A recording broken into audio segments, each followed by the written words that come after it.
प्रश्न है, दलित आत्मकथा के माध्यम से दलितों के वास्तविक जीवन को जो चित्र अंकित किया है उसकी विवेचना करें।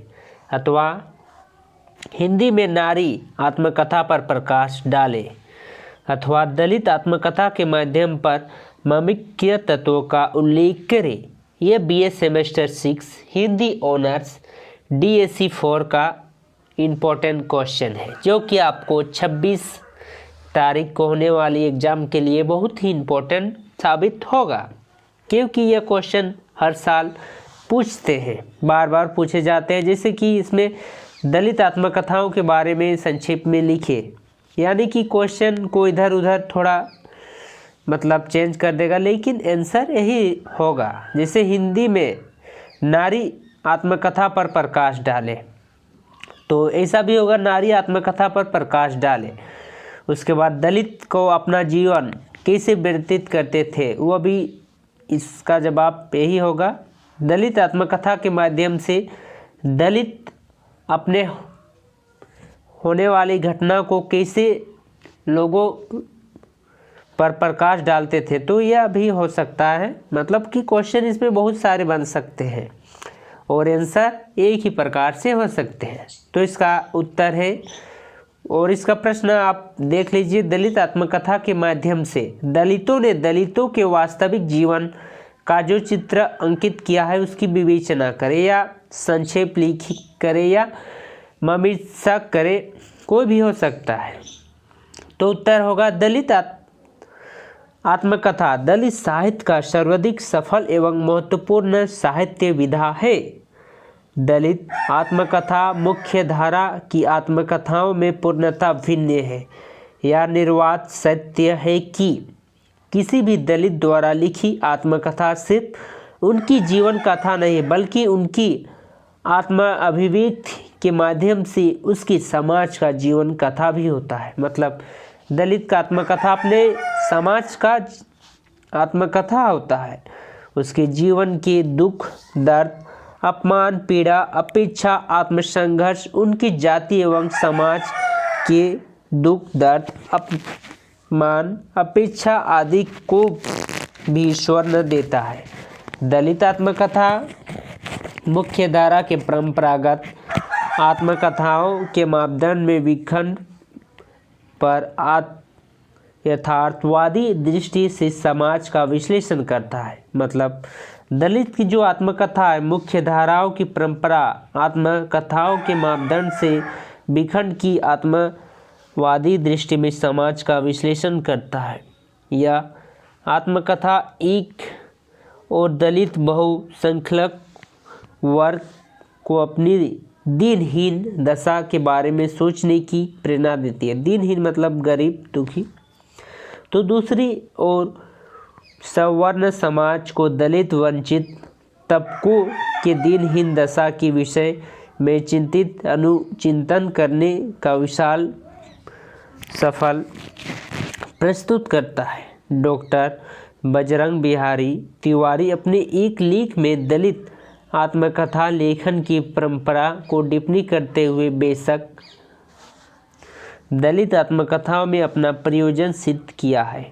यह अपने समाज का प्रामाणिक आईना बनी आत्म अत्याचारों और दुखों को विश्वसनीय दस्तावेज है। मतलब एक जो अपना अत्याचार और दुख का जो विश्वसनीय दस्तावेज है दलित आत्मकथा, दलित सोच को दिशा देने का, दलित चिंतन को आगे बढ़ाने का भी उनकी खास भूमिका है। समूचे भारत में दलित साहित्य आंदोलन की पहचान बहुत कुछ आत्मकथाओं ने की और बनाई है। दलित आत्मकथा एक तरफ से दलित व्यक्ति का सामाजिक इतिहास होता है। दलित आत्मकथा व्यक्ति के माध्यम से समुदाय यानी जाति विशेष का सामाजिक इतिहास बन जाती है। आत्मकथा अपने समय के समाज, संस्कृति और संघर्ष का राख होता है। आत्मकथा व्यक्ति के उस नज़रिए और अभिव्यक्ति की संप्रेषण का चीज़ है जिसके द्वारा संवेदनाओं की उक्त उभरते हैं। वास्तव में दलित आत्मकथा में दलित जन जीवन का सामाजिक यथार्थ गहराई से उमड़ कर आई है।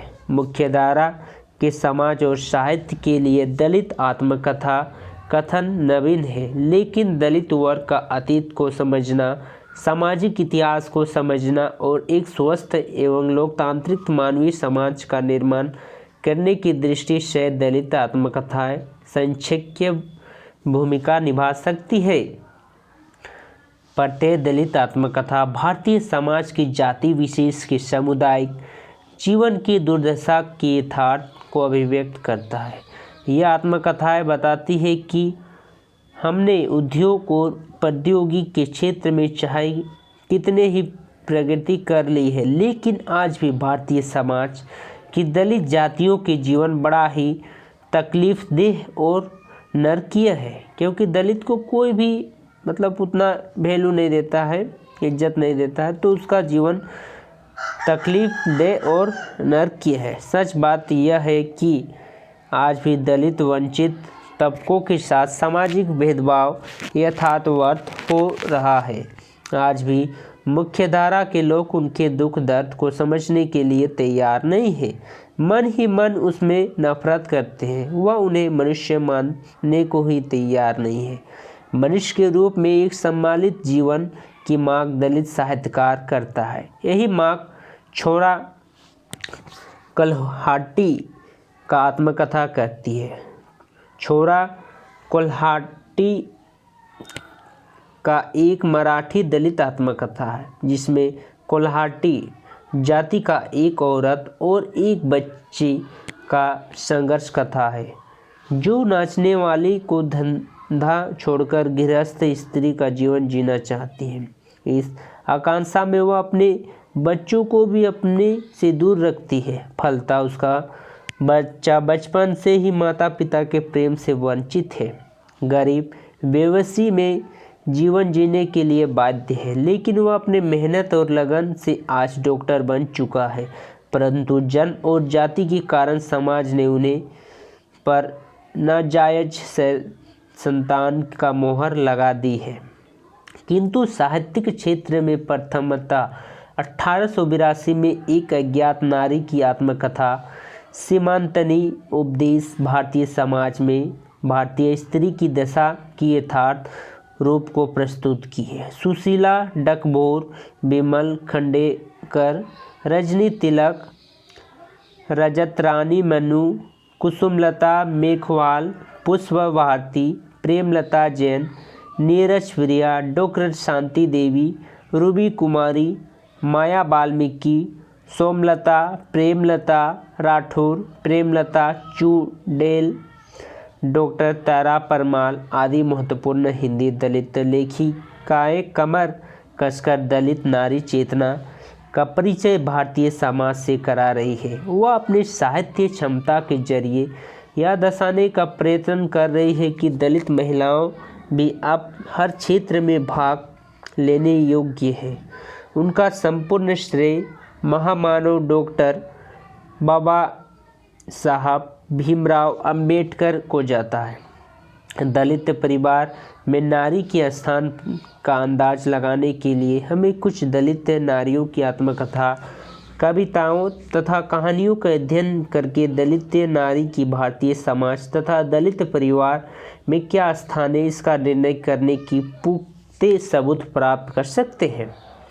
सीमांतरण उपदेश आत्मकथा में एक अज्ञात हिंदू नारी का उल्लेखनीय दृष्टिगत होता है। यह आत्मकथा 1 फरवरी 1882 ईस्वी को पहली बार प्रकाशित हुई थी।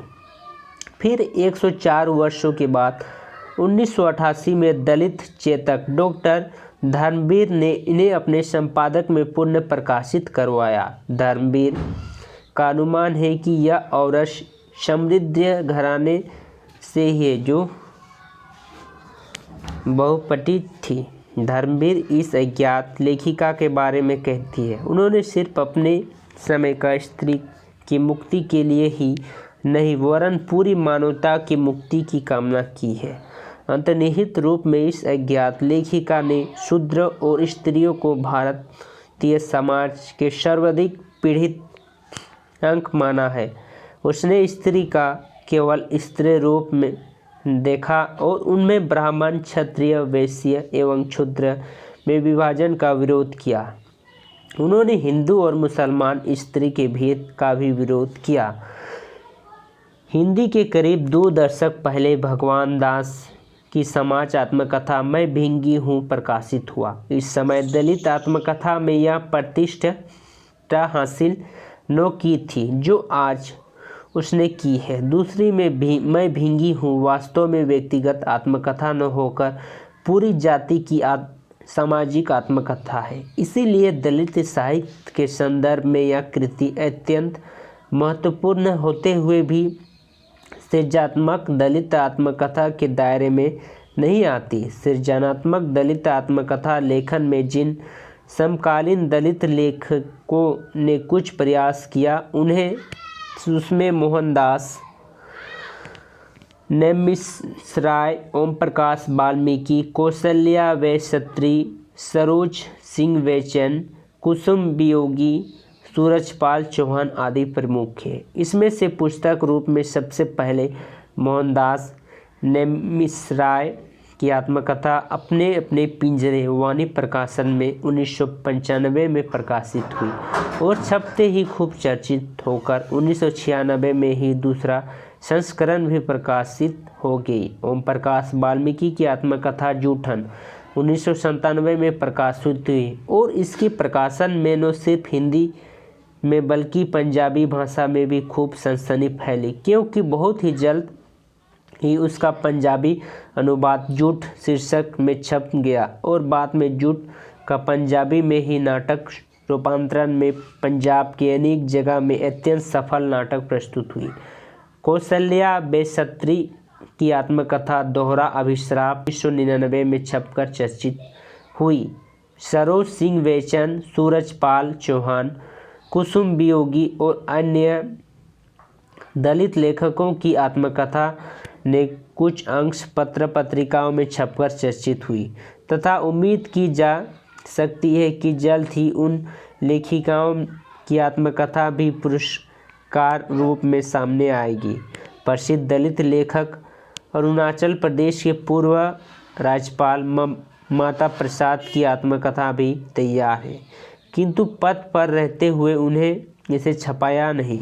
संभव है कि अब आत्मकथा भी छपकर सामने आई, उसका कुछ अंश छपे हैं। सूरज पाल चौहान की आत्मकथा भी तिरस्कृत संघर्ष से और माता प्रसाद की आत्मकथा झोपड़ी से राजभवन शीर्षक से छप चुकी है।